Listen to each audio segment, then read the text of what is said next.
Ndongeye ndabasuhuje mwese abadahwema kutwereka ko turi kumwe hano kuri G-Cross TV. Ndongeye mbifurije gukomeza kugubwa neza aho mugiye muherereye, ibyo muri Imana ibaheremo umugisha.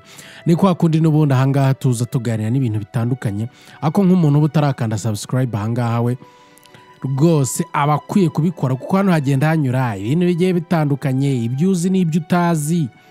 Birasaba rero ko muzajya mukora subscribe kugira ngo bijye bibageraho mu buryo bworoshye. Hamaze iminsi havugwa ikintu bita amadini, ibintu by'amadini cyane byagiye bifata indi ntera, byagiye bizamo ibintu byinshi. Aka kanya rero muri bimwe nshaka kukubwira, hari abajya bavuga bati ibi bintu biba sibyo, abandi bakavuga bati nibyo. Ahangaha nanjye uruhande mperereyemo muraza kurwumva mu nyuma, ariko nyumvira iki kintu nshaka kukubwira nuko mu gihe amadini afatwa nk'inkingi y'umuco n'indangagaciro z'ubupfura, hari bamwe mu bayobozi bayo bagiye bafatirwa mu bikorwa bibi binyuranyije n'icyo ijambo ry'Imana risaba. Hari abapasiteri rero banyuranye bo mu bice bitandukanye by'isi bafunzwe bazira ibyaha bikomeye birimo ubutekamitwe, ihohotera rishingiye ku gitsina, kwiyitirira abo batari bo no gucuruza abayoboke babo. Ibi byaha bikomeye byatumye benshi bacika intege ku kwizera abayobozi b'amadini, bituma hakenerwa ubucukumbuzi n'igenzura rikomeye mu mikorere yabo. Ahangaha nshaka kukubwira urutonde rw'abapasiteri 10 bamaze kugwa mu maboko y'ubutabera bazira ibyaha binyuranye. Ku mwanya wa mbere reka nze nkubwire uwitwa Apollo Kaleo Kiboloy wo muri Philippines. Uyu yafashwe mu mwaka wa 2022 nyuma y'iperereza ryari rimaze igihe rikorerwa ku itorero Kingdom of Jesus Christ. Kiboloy wiyitaga umwana w'Imana watowe, yashinjwe gukoresha abana n'abagore bafite imyaka hagati ya 12 na 25 mu bikorwa by'ihohotera rishingiye ku gitsina, abatera ubwoba ko niba mwanga bazajya mu muriro w'iteka. Yashinjwe kandi gukoresha abayoboke be mu gusabiriza amafaranga yo kumwishyurira ubuzima bw'ibyubahiro. Urubanza rwe na n'ubu ruracyakurikiranwa muri Leta Zunze Ubumwe za Amerika. Ku mwanya wa kabiri nshaka kukubwira uwitwa Terence Tony Elliott. Uyu Elliott ni wo muri Leta Zunze Ubumwe za Amerika.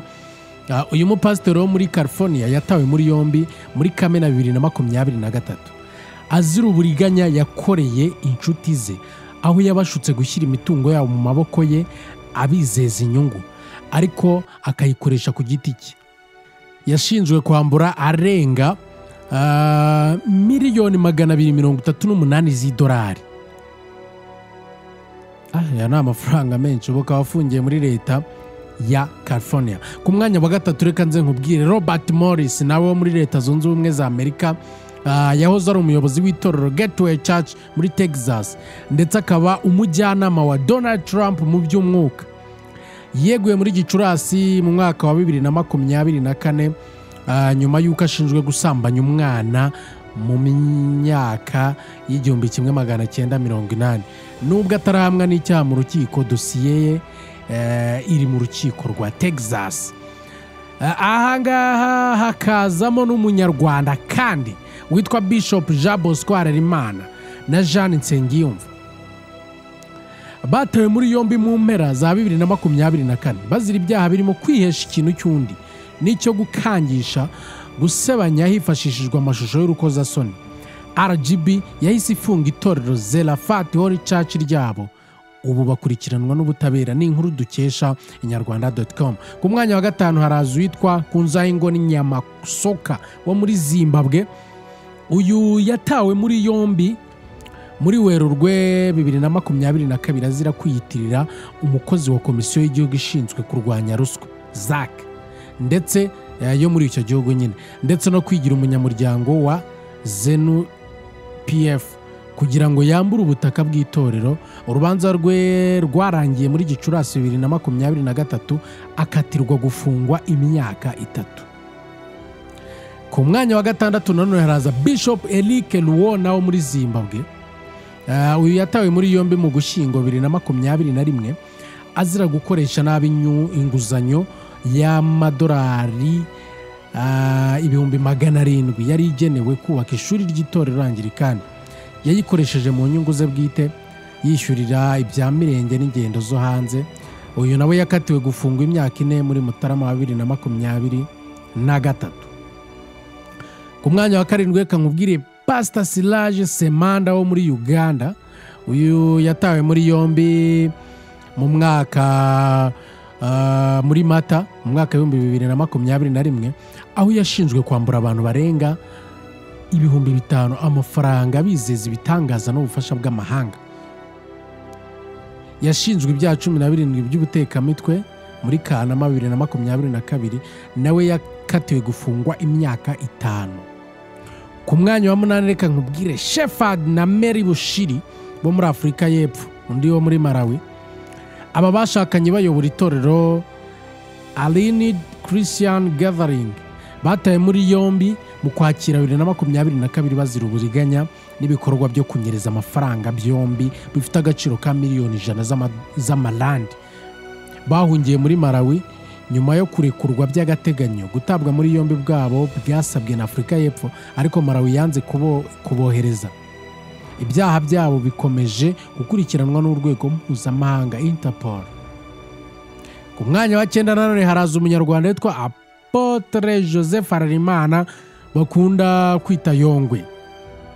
Uyu muri Werurwe 2024 yakatiwe n'urukiko rw'ibanze rwa Gasabo gufunga umwaka umwe usubitse no gutanga ihazabu $750 y'amafaranga y'u Rwanda nyuma yo guhamwa n'icyaha cyo kwihesha ikintu cy'undi hakoreshejwe uburiganya.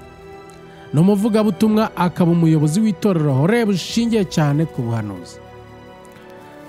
Ku mwanya wa 10 reka nkubwire Santosh Madhavani wo ni umuhinde. Uyu ni umuyobozi w'itorero ry'Abahindu yahamijwe ibyaha byo gusambanya abana no gukwirakwiza amashusho y'urukozasoni.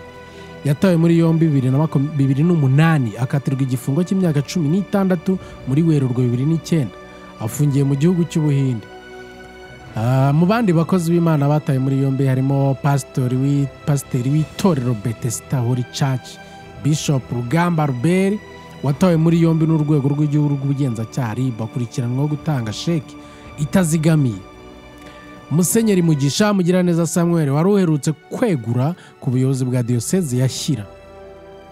Itorero rya Anglikani mu Rwanda ukurikiranweho ibyaha byo kunyereza no gukoresha umutungo wa Diocese mu nyungu ze bwite mu gihe yari akiri ku buyobozi. N'abandi benshi bafungiye ibyaha bigiye bitandukanye. Iyi ngiyi ni update imwe naguhaga kuri ibyo ngibyo. Reka nkwifurize gukomeza kugubwa neza kandi subscribe kugira tujye tubana muri updates zigiye zitandukanye kandi ukomeze ugubwe neza. Ciao, turi kumwe.